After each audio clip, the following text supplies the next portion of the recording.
Eu sou Jocely, trabalho no Departamento de Metodologia de Ensino e minha pesquisa é sobre transparência e opacidade no português brasileiro e no português europeu, à luz da gramática discursivo-funcional. A pesquisa ela se iniciou com um trabalho de doutorado sanduíche em Amsterdã, na Universidade de Amsterdã, num centro de estudo de línguas lá, que começou a desenvolver um trabalho de comparar as línguas do mundo em termos de transparência e opacidade. Então, a partir desse trabalho, eu voltei para o Brasil com a incumbência de tratar da variedade da língua portuguesa brasileira e da língua portuguesa europeia em termos de transparência e opacidade. O que é essa transparência? Ela é um mapeamento entre forma e significado de um para um. Então eu tenho um significado e uma forma linguística para dizer o que é esse sentido, materialmente. Quando eu não tenho transparência, são várias as relações que podem acontecer. Por exemplo, eu posso ter vários sentidos para uma forma. Isso é um sinônimo de opacidade. À luz da GDF, da gramática discursivo-funcional, a gente tem uma abrangência maior para olhar esse fenômeno da transparência, já que a gente se utiliza de mapeamentos entre níveis linguísticos. Então, a GDF oferece o nível interpessoal, que é o nível das relações pragmáticas, para que a gente pense, então, no sentido. O representacional, que é o nível semântico, de organização desse sentido, semanticamente.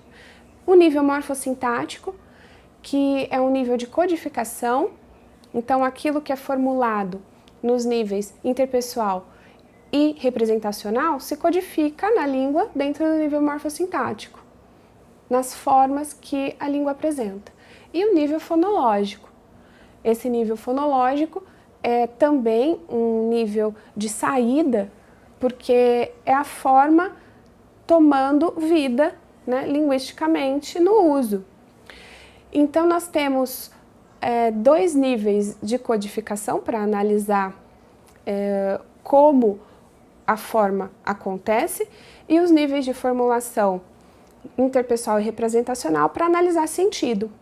Então, dentro da GDF, a conceituação de transparência fica um pouco mais complexa, mas também ajuda a identificar melhor esse fenômeno nas línguas, já que a gente tem 4 níveis de interface para pensar nas relações de forma e significado.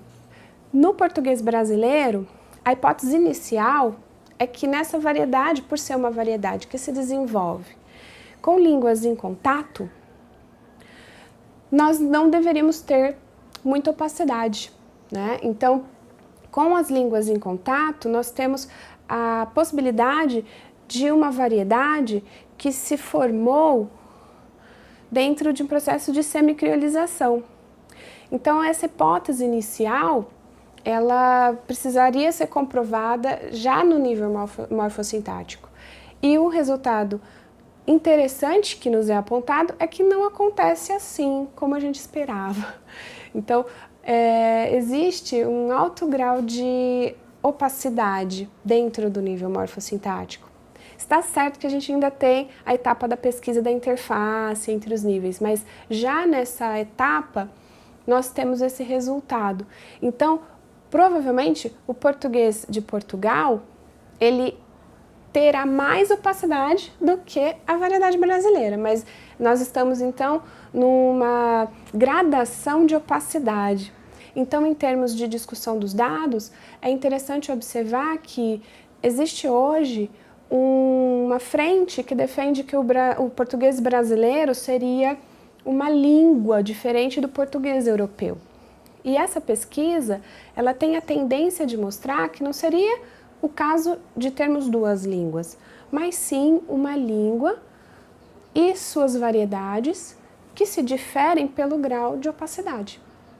Então, a contribuição da pesquisa seria essa, né? Então, por enquanto, o que nós temos de dados nos mostra que nós temos uma língua que seria essa língua portuguesa, e a variedade europeia e brasileira, dentro de uma gradação, estariam lado a lado, uma menos opaca do que a outra. Então, o português brasileiro seria menos opaco do que o português europeu.